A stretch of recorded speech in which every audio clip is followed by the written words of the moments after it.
Hello there, Crafty Doer. Jessica Michaels here with the tips to help you create your best mixed media background. So grab a comfy chair, grab all your crafty things, and let's get into the crafty doings.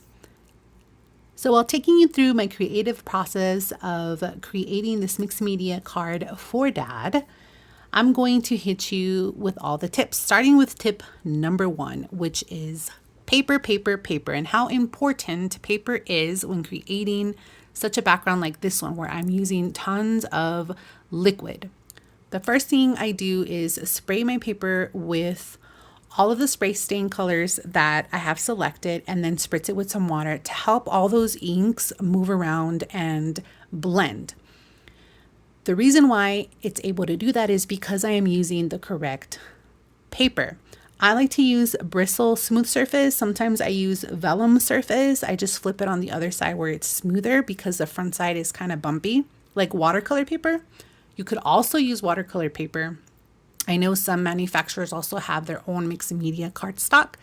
You could use that stuff as well, whatever fits for your budget. When I first started my mixed media journey, and I would use an ordinary 60 pound, 80 pound white cardstock. And what would happen is the ink would sit right on top of it. It wouldn't move. And then the paper would saturate it.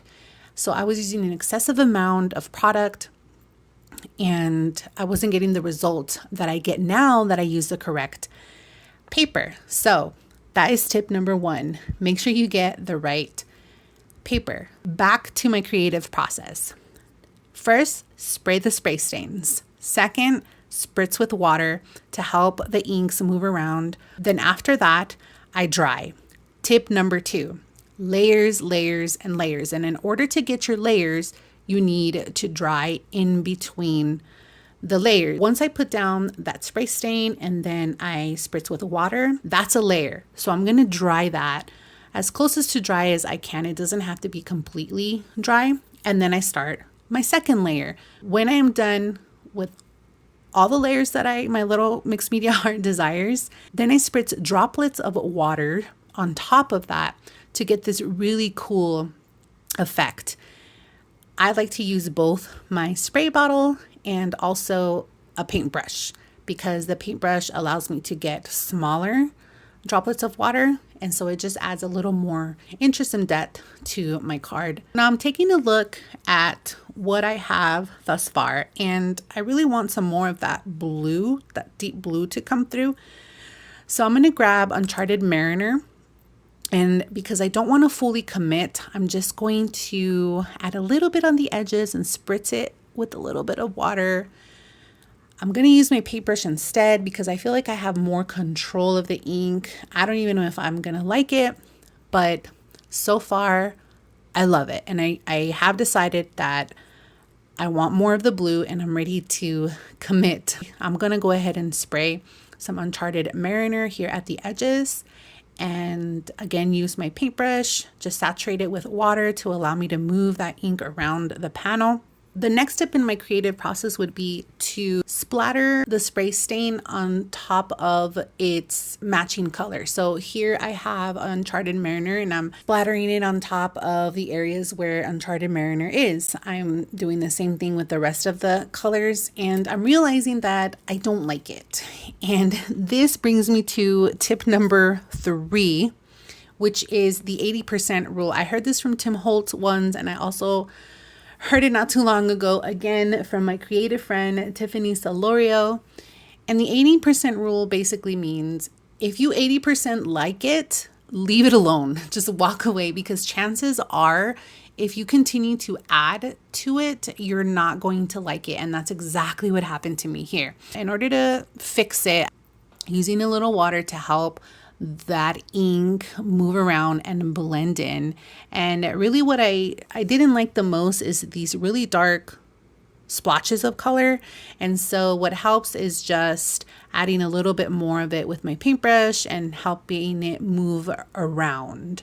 But I'm not kicking myself too hard for it because I'm going to add some sentiment on top of the card. The pieces that I don't like are probably going to get covered up. Yes, the 80% rule. Leave it alone, walk away, do what you got to do. And it's happened to me so many times too. So back to my creative process. After drying up all the layers, I splatter some water and then making sure that I completely dry it this time because I am completely done. So for the theme of this card, I actually want more of a vibe than a theme. I guess I can break it down for you. The theme is like beach theme, except I don't want it to be obvious. Instead, I want to take inspiration from the beach and give the card a beach vibe. I want you to be able to look at it and be like, wow, you know what this reminds me of? The beach. Lucky for you, I actually made the mistake of grabbing I think it's 60-pound piece of cardstock instead of my bristle smooth surface. So you will be able to see what I'm talking about using the right paper. You won't see it right away because I first start by spritzing the paper with water. And so it looks normal until it doesn't look normal. So once I spray it with some more water, see this, it's number one, it's saturated right away. And then the specks, it sits there. There's no movement. I'm going to start all over and pay attention to see the movement and how it's able to move. And that's what I mean when I say that the paper must be smooth. The second panel is going to be for my textured panel. And I'm not going to be too intentional like I was with the first panel because I'm going to trim it down into tiles. And using the same creative process, spray stain, water spray, and dry. And a bonus tip is you can always use a cloth to pick up ink that you don't want. Make it look a little softer. So first layer is completed and I'm going to use Distress Oxide and Salvage Patina. It just reminds me of the ocean and the beach and how it just rusts everything. I'm laying down some Distress Oxide on my glass mat and I'm picking it up sporadically, again, not intentional, drying in between layers. I'm liking how this looks, but I do want a little more depth. So I love this mat. It is very bumpy mat. And what it's going to do is it's going to help me pick up some droplets and just different texture on the panel as opposed to just swiping it off of the glass mat. And another bonus tip is when I smoosh down the ink pad, I have to remember to move it around with my fingers or a paintbrush or whatever, because otherwise you're going to pick up that shape.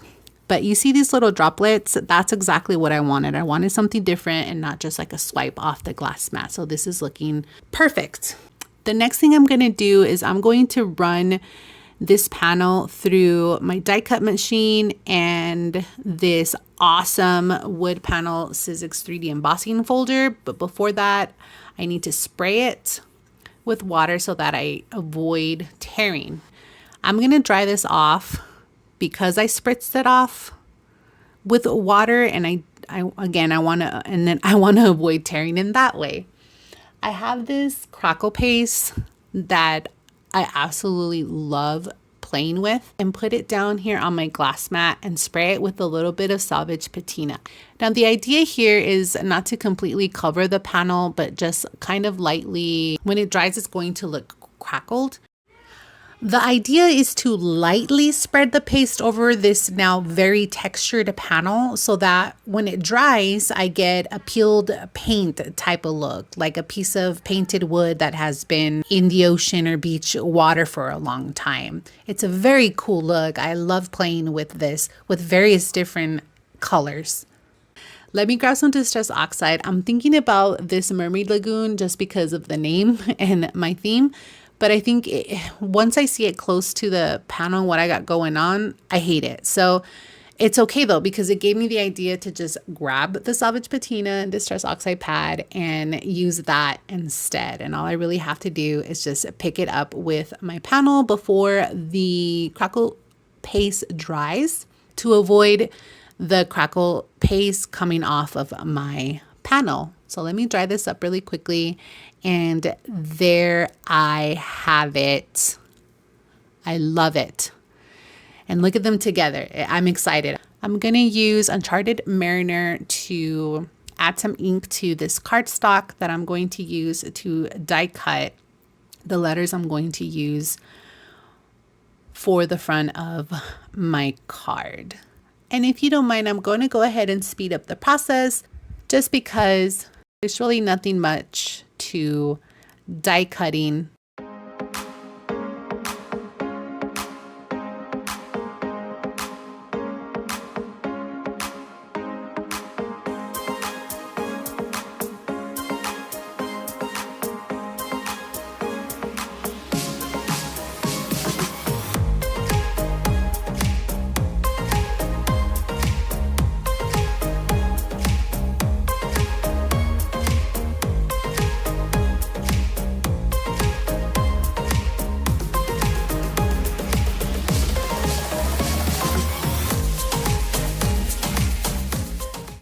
So I'm going to cut this panel down to 3 squares that are 2 by 2.